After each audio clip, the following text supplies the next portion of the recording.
It's an instinct. Do you believe the Bible is basically about you or basically about him? Is David and Goliath basically about you and how you can be like David and Goliath, or basically about him, the one who really took on the only giants that can really kill us? You see? And so his victory is imputed to us. Who's it really about? That's the fundamental question.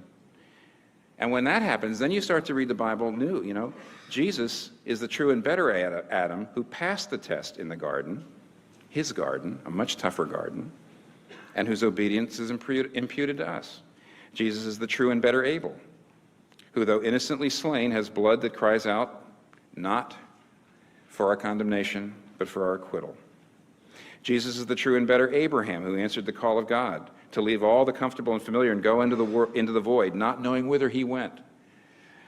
Jesus is the true and better Isaac, who was not just offered up by his father on the mount, but was truly sacrificed for us all, while God said to Abraham, "Now I know you love me, because you did not withhold your son, your only son, whom you love from me." Now we, at the foot of the cross, can say to God, "Now we know that you love me, because you did not withhold your son, your only son, whom you love from me."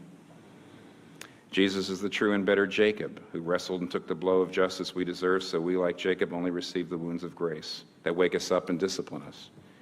Jesus is the true and better Joseph, who is at the right hand of the king and forgives those who betrayed and sold him and uses his power to save them.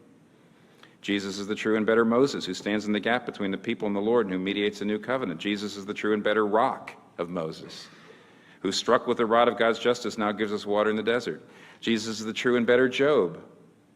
He's the truly innocent sufferer who then intercedes for and saves his stupid friends.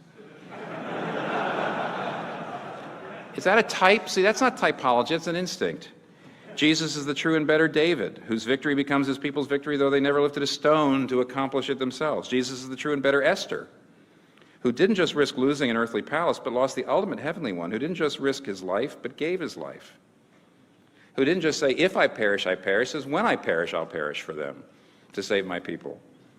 Jesus is the true and better Jonah, who was cast out into the storm so we could be brought in. He's the real Passover lamb. He's the true temple, the true prophet, the true priest, the true king, the true sacrifice, the true lamb, the true light, the true bread. The Bible's not about you. And that's an instinct. And until that shows up in your sermons, it'll be lectures, not sermons. It won't be doxology, it won't be central.